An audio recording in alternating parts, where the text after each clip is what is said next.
คือมึงว่ากูหายผัวสิไปกับไปโหลดไปกูสิไม่หยังสิไปใส่นี่กูสิหนีจากมึงนั่นละเอามึงหนีมึงก็เอาเสียผ่าเอาหยังส่งกูก็ซื้อให้มึงก็ถอดออกให้กูซะก่อนกูไว้มึงไปแบบนี้กูบอกให้มึงไปถอดออกให้กูเดียวนี้เอาสิบ่ให้กูยังไปเลยตีบ่ให้เอาหยังไปมึงอยากหนีจากกูมึงก็ไปแต่ตัวมึงบ่ต้องมาโยกกูบ่หนีจังไดมึงได้ลูกได้ผัวหลายคน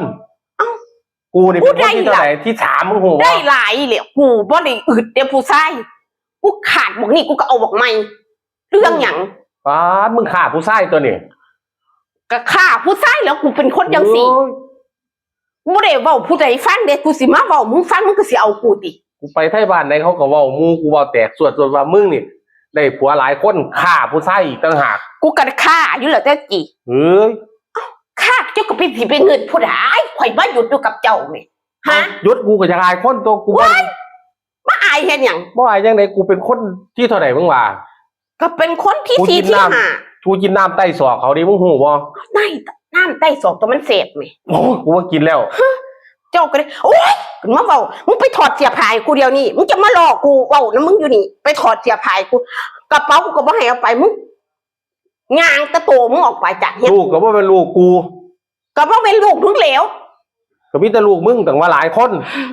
กูก็เอาหลายคนแล้วเพราะว่ากูมันเสน่ห์แรงแม่กูบ่คือแม่ผู้ชายแม่กูเสน่ห์แรงแม่มึงบ่หยุดบ่ยั้งอยู่กับกูแน่มึงไปเอาอีหยังกระดอกกระเดี่ยแท้เหรอกูสิหยุดได้จังไดกูสิไปหยุดดึกกูไปแกล้งเอาใส่ก็ได้ตัวกูระดับกูนี่โอ้ยกูเป็นอ่อนซ้อนหรือผู้ชายนั่นล่ะกูบ่พอใจแล้วกูสิหนีเหยียบแต่ห้อยผู้ชายต่อไปย่างออกจากเฮียนได้ดึกเ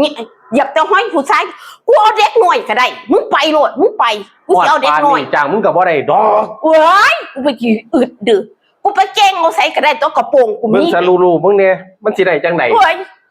เขาจะไปย้อมดึกพูดบอกกันนั่นพุ่นล่ะเด็กหน่อยอยู่พุ่นล่ะมันเดี๋ยวมาเบิ่งข่อยอยู่นั่นเขาสิมักมึงหม่องใดจนสิมาเว้าดีแท้ไปมึงออกไปเอากระเป๋ามึงออกไปคันมึงก้าวออกจากเฮียนกูเดียวนี่มึงบ่ได้เข้ามาอีกนะกูบอกให้นะกูบอกให้มึงบ่ได้ไม่เหยียบเฮียนกูอีกนะไปเสียพานาแพ้มึงบ่ต้องเอาไปมึงย่างแต่ตัวมึงออกไปเลยไปเดี๋ยวนี้คันได้ลั่นปากแล้วกูมักคนจริงล่ะกูบ่มักคนหลินล่ะกูบ่มักคนหลินเอ้ากูบอกว่าให้เอาไว้เสียพามึงอ่ะอันมึงไปถอดให้กูเดี๋ยวนี้กูบ่อยู่กับมึงดอกให้กูไปซะถอบัดเนี่ยกูบ่เอาหยังกูเจียวแต่กระเป๋าพอแล้วมึงบ่ต้องมาหามกูมึงสิมาหวงเงินก็รอแท้มึงไปแล้วมึงจะขบมาหากูบ่กลับคืนหรอกกูสิหนีอยากมึงไปมาโมไปอยู่แล้วล่ะกูน่ะมาฆ่ามันเนี่ยปัดเฮ้ยมึงคิดว่ากูสิบ่ได้ติฮึกูย่างเก่งเอาใส่ก็ได้ตัวปาด